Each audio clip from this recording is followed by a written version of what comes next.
What is up, everybody? It is the Nola Hub back with another video, and I know I mainly do Saints content, but I did change my name to the Nola Hub for a reason, to do the occasional Pelicans video, and this one is one that's been troubling me for a while, and I'm honestly really pissed off. As many of you know, my favorite player in the NBA is Lonzo Ball, even before he came to the Pelicans.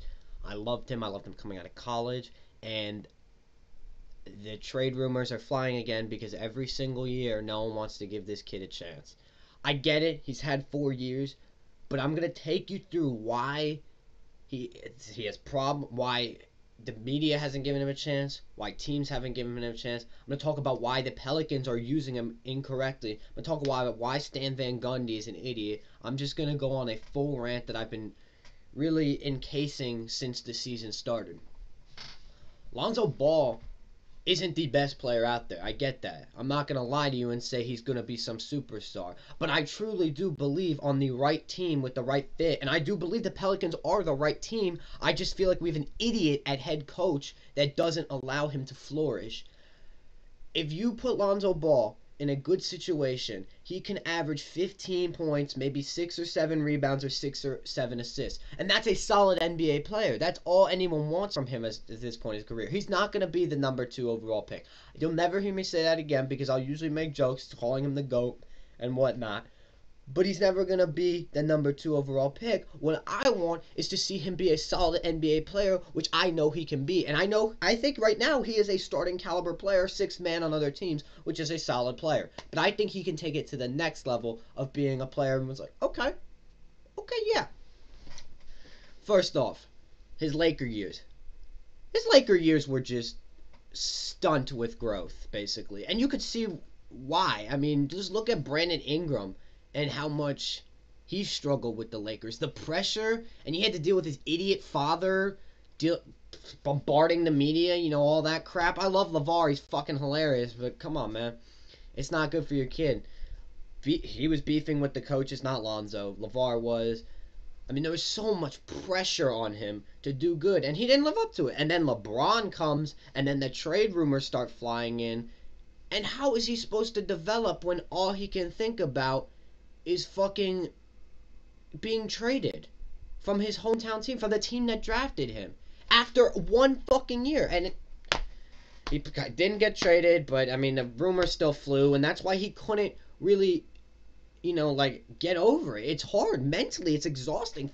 Listen to what Brandon Ingram said about his Laker years. It's exhausting being in LA and constantly involved in rumors. It's detrimental to your growth. But Brandon Ingram has taken the next step with the Pelicans. Lonzo, I believe, can, but has not yet. You've seen signs of improvement, which I think can still happen, but we have an idiot at head coach that won't let that happen. Alright.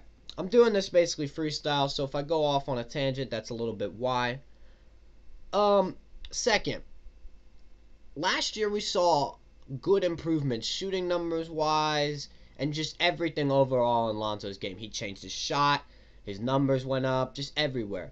And that was partly because the burden and the pressure was off, and we had a coach that really trusted him. I don't know how much Luke Walton really ever trusted Lonzo, except maybe his rookie year, and I don't think he really trusted him there either. Also, he has been plagued with injuries. Now, that is a discredit to him, I will admit. That is a big discredit to him. He has an injury problem and an injury history. This is a problem. I agree. So, I just want to say, he had a positive year with the Pelicans last year. He struggled in the bubble, but I don't deny that's... I think a lot of players struggled and a lot of players flourished. It's hard being away from your family. It's hard being away from your 1 or 2-year-old daughter. It's hard. And it probably got on him mentally, and that's why he struggled. I'm not making excuses. I'm just saying y'all have never been in that position. So calling him trash or can't hit a shot, I mean, if I couldn't see my daughter for a month, I'm not even a parent. I know it would be very difficult for me. And then this year, it was a short offseason. It was the first offseason he finally wasn't really injured.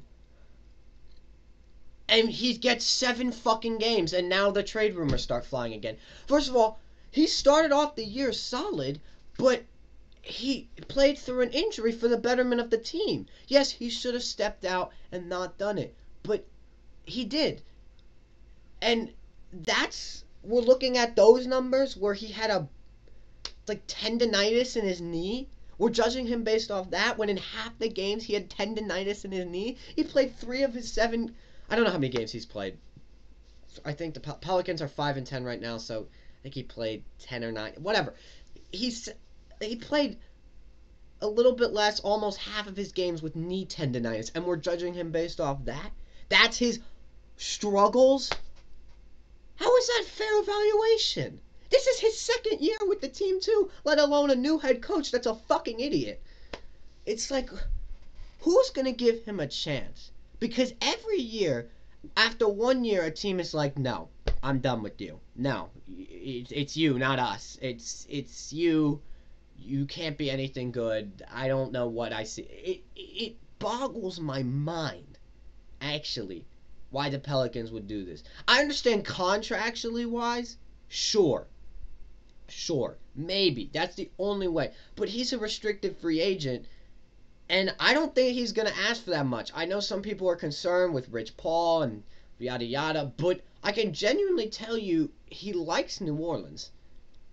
He bought I think a condo down here with his girlfriend Denise, and their daughter lives there during the season.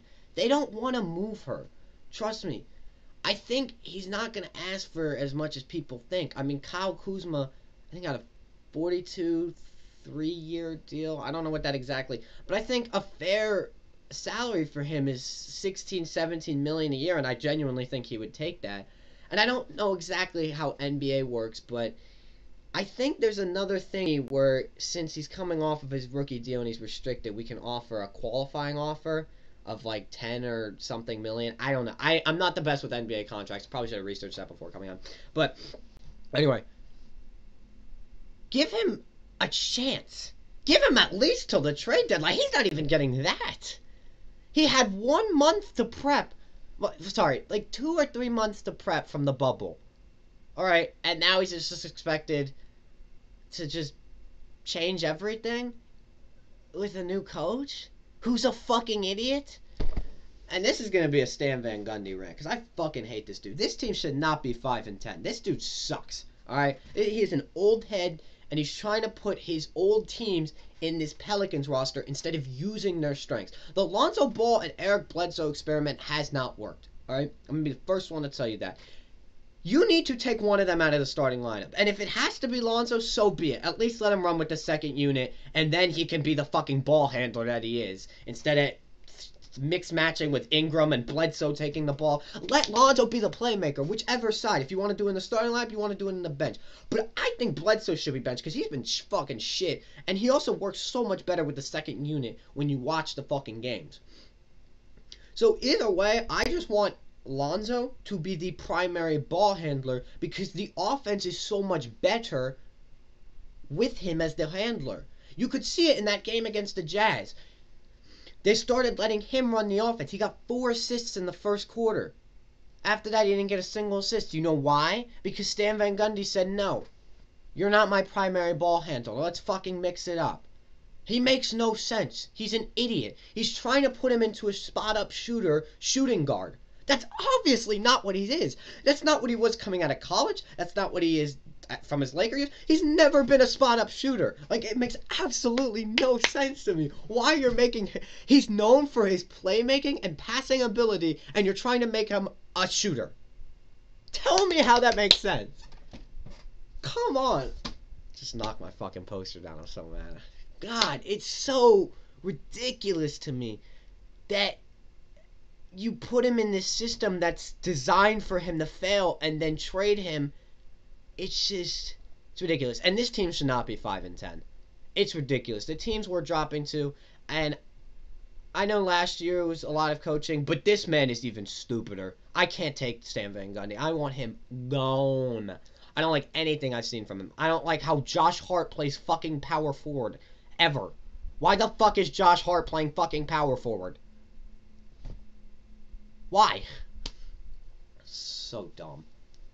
It's just, it's absolutely unbelievable. And honestly, I'm a Pelican fan, but if Lonzo does get traded, I I I, I would be upset, obviously, but this is going to be a new path for him, and I guarantee you the Pelicans will regret it because a team will actually let him be a primary ball handler, hopefully, and finally give him that chance, like the Clippers, like the Warriors. Maybe not the Warriors making him a primary ball handler, but teams like the Knicks, the Clippers, all are interested in him. And if you put Lonzo, I almost held my middle finger. If you put Lonzo Ball at point guard, feeding the ball to Paul George and Kawhi Leonard, though he's not going to score a lot of points, maybe 10, 11 a game, he's going to have a lot of assists, and that's what his role is going to be, and that could really bolster the Clippers.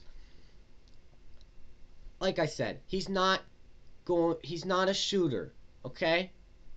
He's a playmaker, Van Gundy. Let him do what he does best and be a fucking playmaker. It's literally a design system for him to fail, and then Van Gundy points and says, "Yep, his fault. His fault." Makes no sense to me. Like, I'm so fucking pissed at this team. You know, if you trade him, like, honestly, at least he'd go to a system and a coach that maybe fucking believes in him. And maybe, hopefully, for once in his fucking career, someone will actually believe in him besides LeVar Ball. That's all I gotta say. Peace out.